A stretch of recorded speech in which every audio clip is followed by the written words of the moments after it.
So the next thing I found out about is fake private jets. Can you Adam and Eve it that this is a thing? People are going to a fake private jet that costs like $80 or something to have a session photographing yourself on a private jet. Apparently this is in California. You can go and pay and take photos in this, what is a little like building that they have created to look like a private jet, and people have been posting photos sipping champagne on the private jet, baby. They're sat in a hangar somewhere in a warehouse. This was to me, because I don't even know, why is that a flex? Private jet, very bad for the environment, okay? I feel like you're going to get an angry mob for posting in a private jet, but apparently people are so set in intent on letting people think that they have all this money to fly privately everywhere that they actually want to go to a warehouse, take photos in a fake hangar and post it online because that's how badly they want people to think they're flying privately. Can you believe that's a thing? But in 2024, it is a thing. And while there's only this one that I have heard about so far, I bet you they're going to be everywhere. Give it a couple of years. And they're going to get better at hiding it, because people have clocked these posts quite quickly and how mortifying to get caught doing that. So I'm sure that soon they're going to get better and better at photoshopping stuff. So keep your eyes peeled, okay? Don't believe everything you see. The camera absolutely does lie in 2024. Next up, let's talk about cars. Everybody's driving around in Ferraris and Lamborghinis and standing next to Rolls Royces.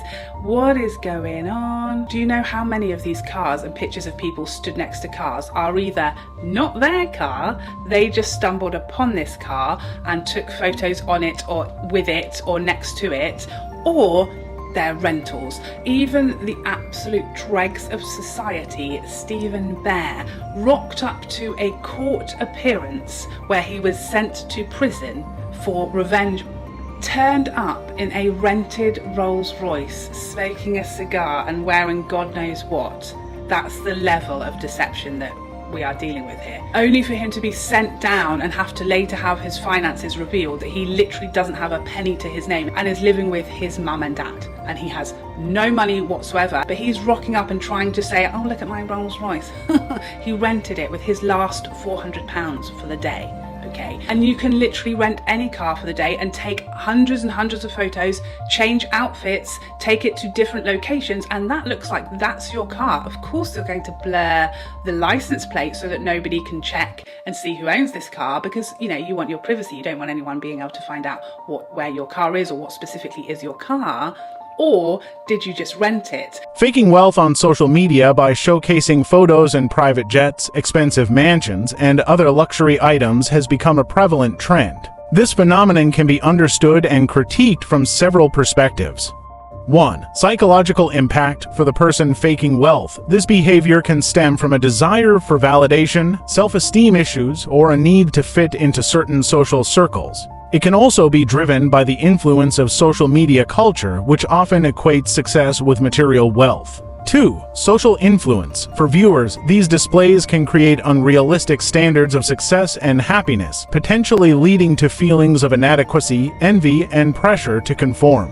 This can distort perceptions of what constitutes true success and fulfillment. 3. Economic implications. On a broader scale, such behavior can contribute to a culture of consumerism and superficial values. It can encourage spending beyond one's means and increase the desire for unnecessary luxury goods. 4.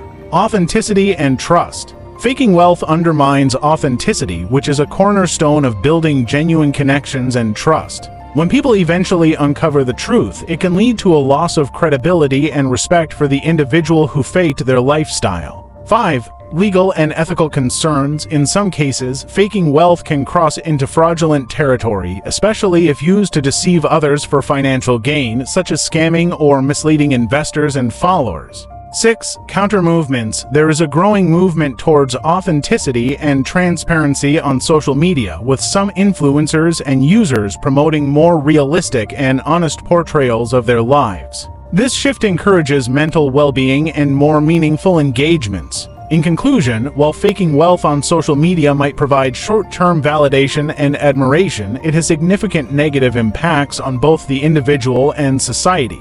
Promoting authenticity and realistic portrayals of life is crucial for healthier social media interactions and personal well-being. I have seen so many TikToks videos people posting of random strangers taking photos next to their cars, in their street, outside their homes, on their doorsteps, trying to play these things off as their own. The amount of times I've seen a lot of people in Chelsea, this is a big issue in Chelsea at the moment, the poor people who actually live in Chelsea are constantly being inundated by influencers posing on their doorsteps. What are we doing? You know, coming out of your home in the morning to find an influencer sat on your bonnet, taking a picture with your car. That's an actual thing that's happening. We don't know why.